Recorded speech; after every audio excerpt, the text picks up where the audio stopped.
conventions of etiquette for speech, this idea of pragmatics, are things that are not so well defined. In a previous chapter, we might have called it an ill-defined problem.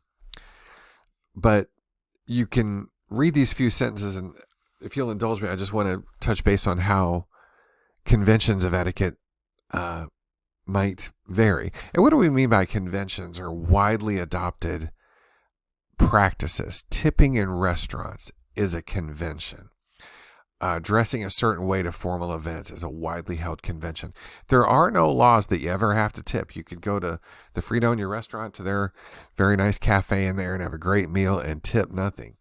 It's not against the law, and you won't be necessarily even scolded for it, but it's just a widely adopted practice. And do we have conventions in the realm of language? So Gibbs studied the ways adults frame requests. His data suggests that speakers anticipate the obstacles their listeners face in fulfilling a request and formulate accordingly. So, for instance, you're working in the library when your pen runs out of ink. You don't have another pen, so you look around for somebody from whom to borrow a pen. You don't know the student at the next table, and she's in her work big time. She's not paying attention to you at all.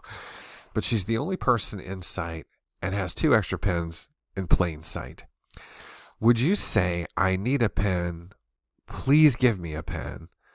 Excuse me, can I trouble you to lend me a pen? Do you have an extra pen?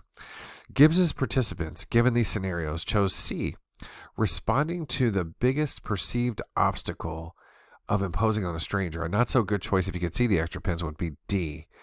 But we're always going to frame things in a way that's really ginger and passive so that we're not offending that person, and framing it in terms of an obstacle. Could I trouble you to do something? Even if it's really, really, really direct and easy for them to do. Paperclip even. So another author pointed out, Searle, that in listening to another person, we must not only understand the sounds, words, and structure of utterances, but also the kinds of utterances. So different kinds of utterances demand different response from us. For instance, in assertives, the speaker asserts a belief in a position. For example, it's hot in here, or I'm a Libra. These require little response from the listener, who is assumed to add the information asserted by the speaker into his or own model of the world. So directives, another kind of speech act, are instructions from the speaker to the listener. For instance, close the door, don't believe anything you hear. Commissives, utterances that commit the speaker to later action. For example, I promise to clean my room, I guarantee it'll work. Expressives describe psychological states of the speaker. I apologize for eating the last piece of pie. I thank you for the favor you did me. And declarations are speech acts in which the utterance is itself the action.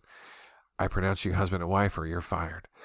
So according to this theory, the speech act theory, part of our job as listeners is to figure out which of the 5 types a particular utterance is and to respond appropriately. So our entire universe could be broken down into assertives, which don't really require any action, directives that do, commissives, in which there's a pledge, declarations, in which there's effectively an action taken, etc. So I missed one. I can't remember what it is.